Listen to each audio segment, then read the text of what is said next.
For retirement and death of A partner chapter पढ़ेंगे।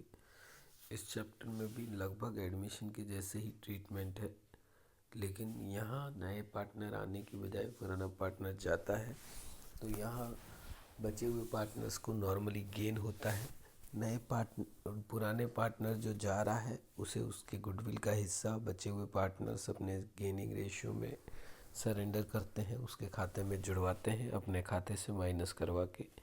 Assets liability का revolution यहाँ पर भी होता है, लेकिन यहाँ जो एसेट्स लायबिलिटी का रिवोल्यूशन होता है उसके अंदर जो भी प्रॉफिट या लॉस आता है वो प्रॉफिट या लॉस सभी पार्टनर्स में, क्योंकि पिछली बार हमने उन पार्टनर्स में बांटा था जिनका रिवोल्यूशन करने से पहले की बैलेंस शीट में नाम था, तो नए पार्टनर का नाम नहीं होता था तो उसमें नहीं बढ़ता था क्योंकि उसके लिए कोई जिम्मेवारी नहीं थी। लेकिन यहाँ जाने वाले पार्टनर में बटेगा क्योंकि उसका नाम उस बैलेंस शीट में है, वो जिम्मेवार है। कोई भी एसेट्स लायबिलिटी के रिवोल्यूशन से फ़ायदा या नुकसान होता है तो इसके अलावा हम कोई भी रिजर्व, प्रॉफिट या गुडविल का बैलेंस एसेट्स में शो हो रहा है या कोई लॉस हो, अनडिस्ट्रीब्यूटेड प्रॉफिट या लॉस हो, तो उसे सभी पार्टनर्स में, यहाँ पर भी वही बात है, नए जाने वाले पार्टनर सहित सभी में बांट देंगे ताकि कोई प्रॉब्लम या डाउट ना रहे। इसके अलावा अगर कोई जॉइंट लाइफ पॉलिसी वगैरह ले रखी है और जिसकी सरेंडर वैल्यू को बुक्स में शो नहीं किया गया है तो उसे भी शो किया जाएगा।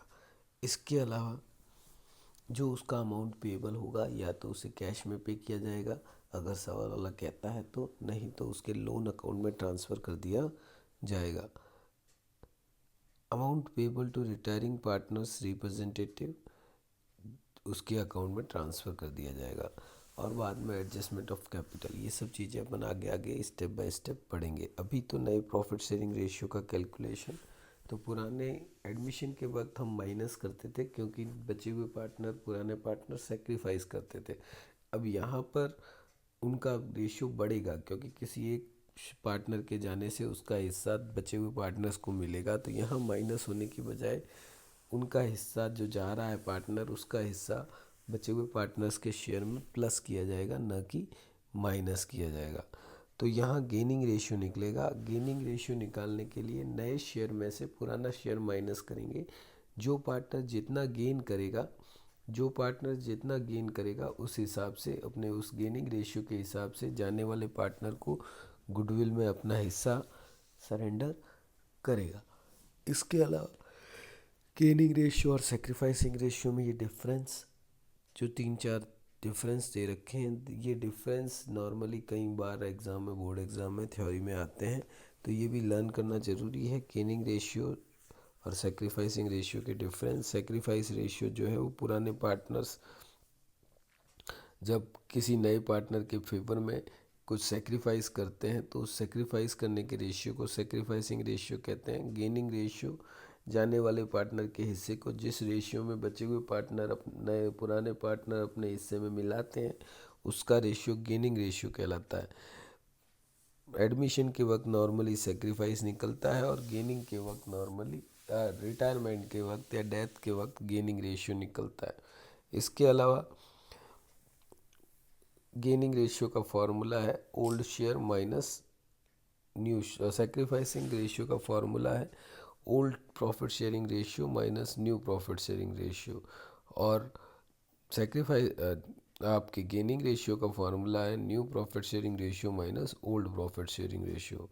पर्पस ऑफ कैलकुलेशन, इसको क्यों कैलकुलेट किया जाता है, तो ताकि गुडविल, नया पार्टनर जो गुडविल का हिस्सा लेकर आए उसे पुराने पार्टनर किस रेशियो में बांटे, इसके लिए हम सेक्रीफाइसिंग रेशियो कैलकुलेट करते हैं। गेनिंग रेशियो जाने वाले पार्टनर को उसके गुडविल का हिस्सा किस रेशियो में दिया जाए, ये कैलकुलेट करने के लिए हम गेनिंग रेशियो कैलकुलेट करते हैं। Effect, it signifies reduction in share of profit, और वो बताता है कि किस तरीके से शेयर ऑफ प्रॉफिट किस रेशियो में बढ़ा है।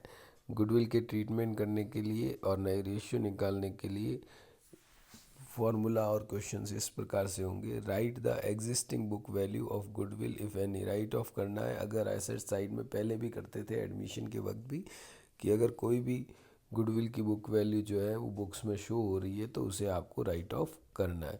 उसके बाद give credit for outgoing partners retired और deceased share of goodwill to outgoing partner. तो रिमेनिंग पार्टनर्स जो है वो बचे हुए पार्टनर को उसका हिस्सा देंगे। इसके बाद हम आगे पढ़ते हैं कि किस तरीके से इसको सॉल्व किया जाता है। तो उसके लिए भी प्रैक्टिकल क्वेश्चंस हैं, वो हम अपन कल से स्टार्ट करेंगे। आज आप इस बेसिक थ्योरी को अच्छे से लर्न करें।